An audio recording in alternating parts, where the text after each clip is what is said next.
let's say like I worked on my computer for like an hour or two on something. The rest of the day, I'm burnt. Like, you know what I mean? And that would be enough for you. But exactly. now it's like... But now it's like, no, I need every single minute I want to use wisely, right? And that's a goal. That's a standard, right?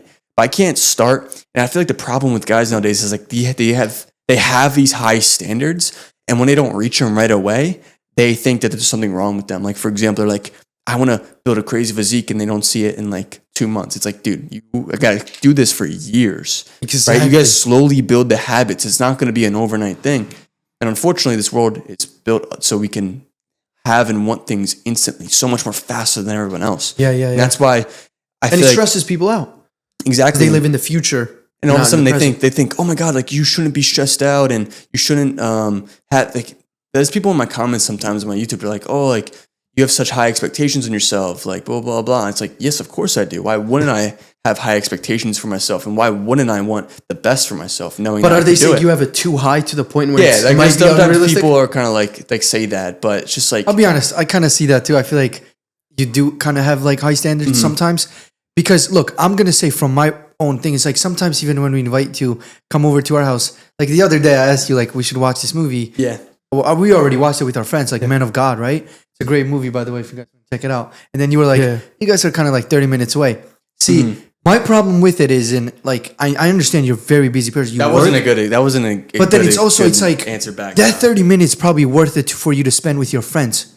Because dude, let's be honest here. I mean, it's a realistic example. Like you never know if you're going to wake up tomorrow. You know, it's God's timing. You never know. You really don't. And so it's like, sometimes you especially on weekends, because we invite you on weekends. We don't invite you on weekdays. So it's like on weekends, sometimes putting that time aside just to, even if it's like sacrificing 2 hours of work on weekends, sometimes it's fine because those quality time also matters. So it's like, I would see why somebody would tell you that. Oh, so wait, if I get it straight, working on the schedule where you try to optimize, let's say, all the things throughout the week that you have planned out. Do you think if you were to get better at prioritizing what you get done during the week, you would be like, yeah, maybe it's worth it? Oh, yeah, 100%. Okay. Dude, like the reason that I said no last time was because I wasn't using my time wisely. And it built up to a point where it's like, if I were to go and watch a movie, I wouldn't be able to enjoy it because I have so many things in my mind that I would have to do. I would feel like guilty in a sense. Yeah, so exactly, but so it's nothing to do with like you guys, but just like it's more to do with like that I couldn't keep up with something that I kept pushing away. You know what I mean? No, it was a personal thing. And that's the thing. You're not the only one. Like, let's talk about a very, very realistic example. What time is it? 3:35. Realistically, we were supposed to start filming around 1:30 the latest, finish around 2:30. It's 3:35. Right? You should be out on door dashing right now, right? Right. 1 hour difference from when we were supposed to do. And this usually happened. Like my plan today was I got to the gym. I think it was around 10:30 or 11 or something. My plan was to already be finished around 12:30 the latest, right? But then I came here around 1:10. I saw you driving on the way here. We literally met. You put him next to me, beeping his car. Yeah. You know Bank of America up there? Yeah. That's literally where I saw him. Because you guys literally came in together. I was like, so it's this little things that might not be a big deal to somebody, and this all comes down to standards. Might not be a big deal, but when you start to deal with multiple things in your life and have those high standards, then it becomes more I guess aware. You become more aware of those little things that you need to work on in order for you to make your time as sufficient as possible. Otherwise, during the day, you might just waste a lot of time on one thing and then forget about the other stuff. So when you have a lot going on, you have to learn how to devote, time into all those stuff and making all of them work at the same time. Yeah.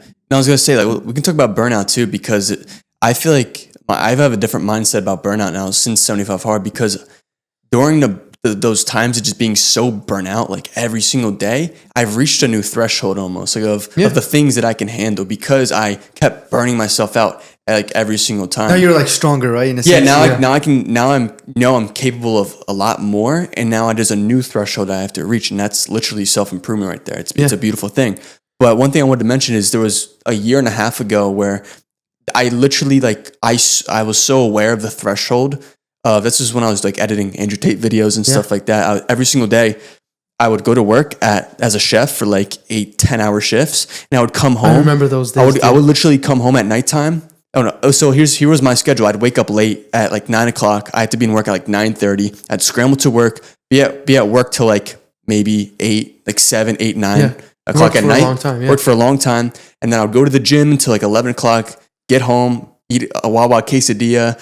It's 12 o'clock at night. I have to make 2 videos for the next day. And I'm telling you, like those nights, I would literally I'd be so burnt out. I'd have so much brain fog. But then you have to do the same thing the next day and the next day, right? Exactly. And the schedule's just messed up because you go to sleep late, you have to wake up early.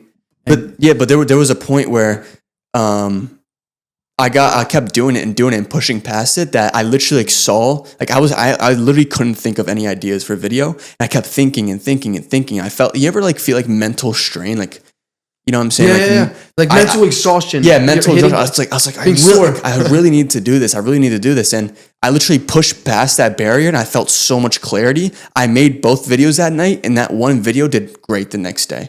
And it's because I pushed past that threshold. I kept going at it and being persistent. Now, did this take time, or you're talking about like it was at one night where you're really going through it because of all the let up? I think it was me pushing. It was me being burnt out, but also focused during it and intention. Like, pushing through the burnout. You're saying. Intentional burnout. You're burning out so you can reach a certain goal. Like everything in your power is just focusing on this one single thing. Like whatever goal that you have, you want to.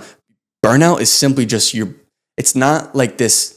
It's not this cap. It's simply just a ceiling you have to break through. Like there's other floors above it. It's like you have to have a different mindset when going at it. But that was the one time where I was like, wow, like I can really do a lot more than I think I can. Yeah. That could also be a psychological thing that, you're feeling all this pressure. You're mentally exhausted and you're getting the signal, hey, Mike, go to sleep. But because of the goal that you're focused on, you accomplish the goal. Therefore, you don't feel the stress, and the stress took away all that weight off your shoulders. Could be that, right? So it could be the pressure that you need to get it done rather than only the fact that you're mentally exhausted from working, waking up, working out, all these type of stuff. I think it's a will. It's the will, right? Right. It's the will that you have, and that is stronger than the pain that you feel, right? I think that's what it was. It's you like caring about something so much to a point where it's like you're willing to push past that barrier. And I think people should, like a lot of guys should kind of adopt that mindset of I should want to reach burnout. Like I want to see what I'm capable of. Like that's like the 1% better thing. Like you get 1% better every single day, 1% past that threshold every single day. Yeah, kind of like test yourself out. See what you're capable of doing, and really, and this has to always goes back to raising your standards, because if you don't raise your standards, you're never going to even have the opportunity, nor will you push yourself enough to get to the point where you're fatigued, where you're sore, where you're getting to the burnout.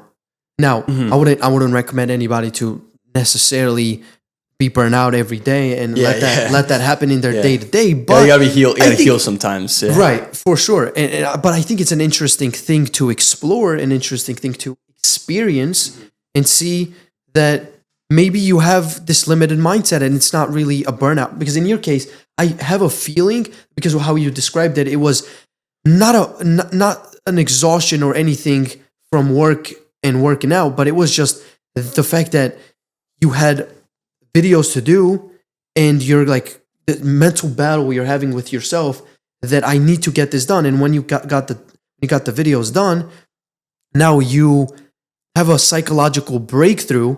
Yeah, that it was like a high almost. Right? I just accomplished something. Yeah, I did. I felt exhausted. I felt tired. My body was fighting in my spirit through this. That okay, I need to rest.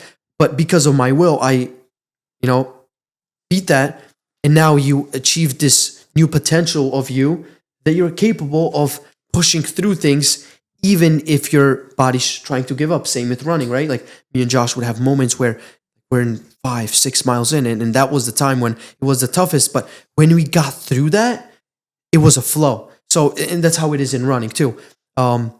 So when you're running and you're 5 miles in, you might cramp up, or you might feel cramps, right, in your stomach.